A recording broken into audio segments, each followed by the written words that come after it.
La route Madiriri-Kalonge jusqu'à Chifunzi, longue de 25 km, subit des travaux de métamorphose totale. Les engins de l'Office des routes sont à pied d'œuvre pour la fluidité de la circulation routière sur cette route d'intérêt agricole, réhabilitée en méthode semi-mécanisée par l'Office des routes à travers le Bureau des Nations Unies pour les services d'appui au projet INOPS. Les ingénieurs de l'Office des routes poursuivent les travaux d'ouverture de la piste, rechargement systématique au PK10, à la grande satisfaction des habitants, premiers bénéficiaires. Dans la même lancée, dans le territoire de Kabaré, l'on note la réhabilitation de plusieurs axes routiers de dessert agricole en méthode de la haute intensité de main-d'œuvre, IMO, compris entre Bougoré, Mouloumé-Mounene, 30 km, avec 20 ouvrages d'art et dont 13 sont achevés. De même sur l'axe Chirunganya-Kabéré, long de 3 km, avec les ouvrages d'art. À 120 km de là, Ouvira, le projet Picagel, à travers son partenaire de mise en œuvre, l'INOPS, a réhabilité l'axe Nyamutiri,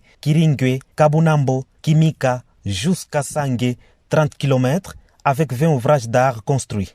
Un peu plus loin de là, dans le territoire de Fizi, il y a la réhabilitation de l'axe routier Kenya-Kitete, long de 8,2 km, suivi de la construction de 22 ouvrages d'art. Le projet Picagel a réhabilité plus de 200 km de routes de dessert agricole à travers les zones d'intervention dans la province du Sud Kivu, ce qui permet aujourd'hui aux agriculteurs d'écouler sans difficulté leurs produits alimentaires vers les centres de consommation.